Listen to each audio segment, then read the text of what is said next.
بسم اللہ الرحمن الرحیم ان الحمد للہ والصلاة والسلام علی رسول اللہ. محترم حضرات و خواتین، دلوں کے اعمال کی اس گفتگو میں آپ اور ہم اخلاص کے تعلق سے کچھ باتیں سن رہے تھے.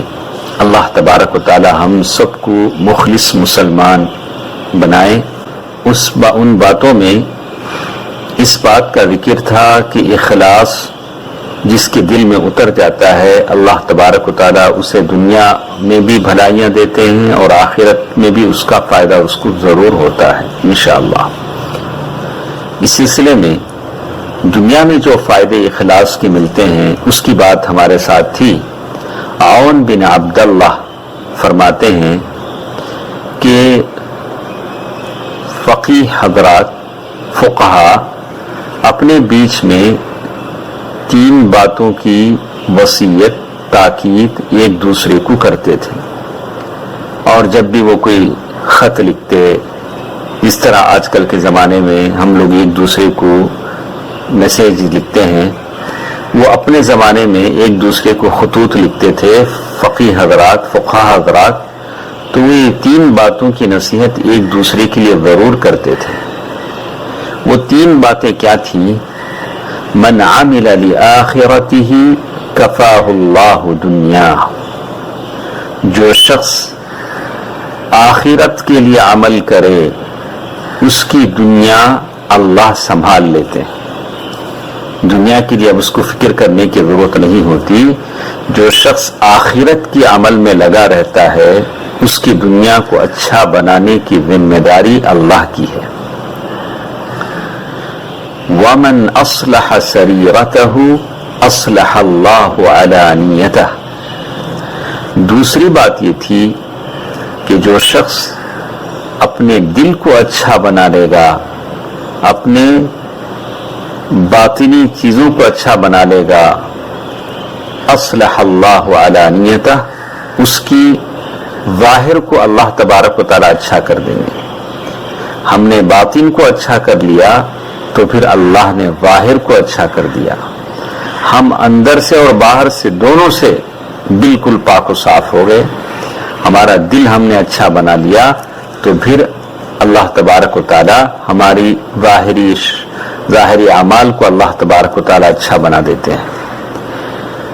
تیسری بات، وَمَنْ أَصْلَحَ مَا بَيْنَهُ وَبَيْنَ اللَّهِ، جو شخص اس کے اور اللہ کے بیچ کے تعلقات کو صحیح کر لیتا ہے. کتنے لوگ ہم ہیں کہ بچوں کی طرف سے نافرمانی کا شکار ہیں، بیوی کی طرف سے بدخلقی کا شکار ہیں، یا عورت ہے تو اپنے شوہر کی بد مزاجی کی شکار ہے. تو یہ جو بگڑے رشتے ہیں، یہ رشتے کیسے اچھے ہوں گے؟ اللہ سے جو رشتہ ہمارا بگڑا ہے اس کو ہم صحیح کر لیں تو یہ جو لوگوں کے درمیان جو بگڑے رشتے ہیں، خاندان کے افراد کے درمیان جو رشتے بگڑ گئے ہیں، وہ رشتے اللہ تبارک و تعالی ٹھیک کروا دیں گے. وَمَنْ أَصْلَحَ مَا بَيْنَهُ وَبَيْنَ اللَّهِ، جو شخص اس کے اور اللہ کے بیچ کی اصلاح کر لے، اللہ تبارک و تعالیٰ کو راضی کرنے کی جتنے ذرائع اس کا استعمال کرے، اصلح اللہ ما بینہ وبین الناس، اللہ تبارک و تعالیٰ اس کے اور لوگوں کے بیچ کی جو تعلقات بگڑ گئے ہیں، اللہ تبارک و تعالیٰ اس کو اچھا بنا دیں گے.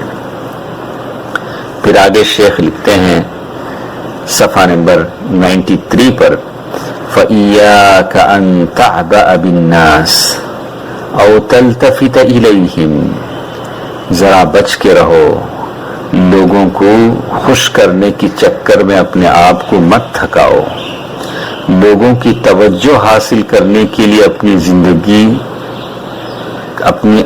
زندگی نہ لگا دو. او تتجمل لہم بعملک، اور اس چکر میں نہ پڑو کہ اپنے عمل کو خوبصورت بنا کر لوگوں کے سامنے پیش کرو. البتہ فاللہ یکفیک شأن الناس، لوگوں کو کیسے لوگوں کے دلوں میں کیسے تمہارے لیے محبت ہو، یہ اللہ تبارک و تعالیٰ کا کام ہے. اگر تم اللہ کے لیے کرو گے تو اللہ تبارک و تعالی لوگوں کو تمہارا اپنا بنا دیں گے۔ اسی طرح ایک دوسری چیز جس کا ذکر اس میں کیا گیا ہے کہ اخلاص کے فائدے کیسے مجھے اور آپ کو ہوتے ہیں، کہا ان اللہ ینجی صاحب الاخلاص عند الشدائد والکروب، اللہ مخلص مسلمان اور مومن کو تکلیفوں اور مصیبتوں کے وقت نجات دیتا ہے۔ واقعی آج ہم بہت پریشان ہیں، مصیبتوں میں ہیں، اور اس سے اگر نجات پانا ہے، چھٹکارا حاصل کرنا ہے تو بس ایک ہی راستہ ہے، وہ ہے کہ ہم مخلص ہو جائیں، اخلاص حاصل کر لیں۔ اللہ تبارک و تعالی مصیبت کے بعد آسانی پیدا کر دیتے ہیں اور اس مصیبت کے غم کو خوشیوں میں تبدیل کر دیتے ہیں۔ اکرمہ بن ابی جہل کی بات آپ کو معلوم ہے۔ اکرمہ بن ابی جہل کون ہے؟ اکرمہ بن ابی جہل یہ ابو جہل کے بیٹے ہیں، ابو جہل کے بیٹے ہیں۔ ابو جہل جو زندگی بھر اللہ کے نبی صلی اللہ علیہ وسلم کو تکلیف دیتا رہا، ویسے آدمی کے یہ بیٹے ہیں، اور ان کے تعلق سے یہ بات کہی جا رہی ہے جس میں بتایا گیا کہ جب مکہ فتح ہوا، ابو جہل کا تو بہت پہلے ہی وہ تو قتل ہو گیا تھا، لیکن اکرمہ بن ابی جہل جو ابو جہل کے بیٹے تھے، جب مکہ فتح ہوا تو ان کے من نے گوارا نہ کیا کہ اللہ کے نبی صلی اللہ علیہ وسلم کے پاس آئے اور مسلمان ہو جائیں، جیسے بہت سارے لوگ مسلمان ہو گئے، ابو سفیان مسلمان ہو گئے۔ یہ بھاگے بھاگے یمن کی طرف چلے گئے اور سمندر میں ایک جہاز پر سوار ہوئے، اور جیسے ہی جہاز پر سوار ہوئے سمندری طوفان نے ان کو گھیر لیا۔ تو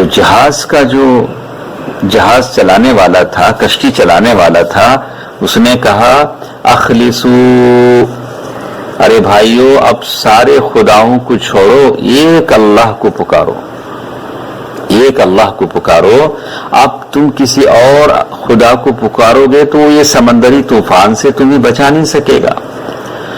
تو اکرمہ بن ابی جہل جو اللہ کے نبی صلی اللہ علیہ وسلم سے دین سے بھاگے بھاگے یمن جا رہے تھے، انہوں نے کہا واللہ لئن لم ينجنی من البحر الا الاخلاص لا ينجنی فی البر غیرہ۔ انہوں نے کہا کہ قسم خدا کی، اگر اس سمندر میں مجھے اللہ کے سوا کوئی نہیں بچا سکتا ہے تو پھر باہر زمین پر اللہ کے علاوہ کون مجھے بچائے گا۔ انہوں نے اللہ سے دعا کی اللہم ان لک علی عہدا، اللہم ان لک علی عہدا ان انت عافیتنی مما انا فیہ انا آتی محمدا حتی اضع یدی فی یدہ۔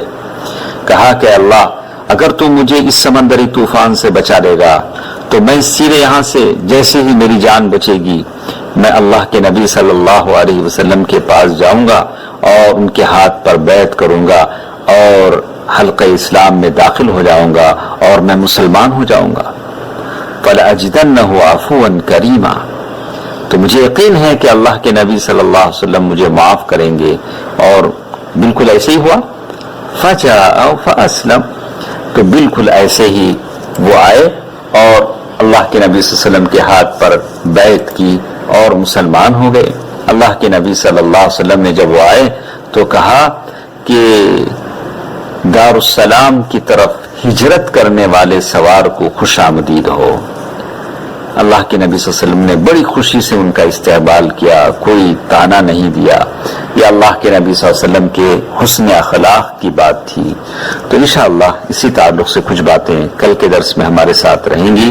اللہ تعالیٰ مجھے اور آپ کو اخلاص کی دولت سے نوازے، آمین۔ والسلام علیکم ورحمۃ اللہ وبرکاتہ۔